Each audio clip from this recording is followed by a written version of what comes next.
Hey, ¿qué tal estáis? Estamos en un nuevo vídeo de FIFA 19. Seguimos en el híbrido de ligas y esta vez vamos con 9 top, como veis en el título.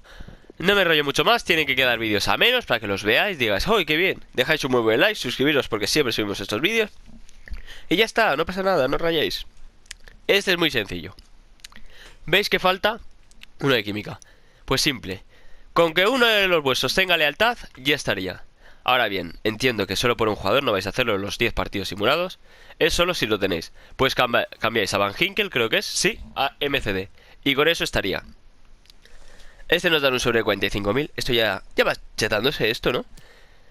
Y vamos a darle. Vamos a decir los nombres desde el principio. Empezamos con Dost, Weghorst, vaya nombres, Babel, Hateboer, Van Ginkel, Donk, Willems, Blind, Martin Cindy, Tete, Silesen. Esta plantilla estaría por 9.500 monedas. Entre 9.500 y 10.000 vais a tener el precio abajo en la descripción.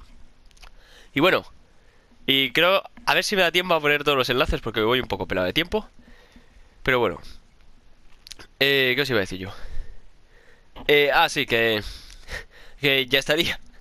Que ya ni me salía a despedir. Espero que dejéis un muy buen like, suscribiros para no perderos ningún vídeo. Que sepáis que aquí en el canal vais a tener me suena la alarma del móvil. Bueno, todos los SBCs, el método más barato. Siempre es más rápido, tanto de iconos como de mejoras de... Bueno, mejoras no, de jugadores del mes. Así que bueno, espero que os haya gustado. Dejar un muy buen like, suscribiros si no estáis, si no me rollo más. Y adiós.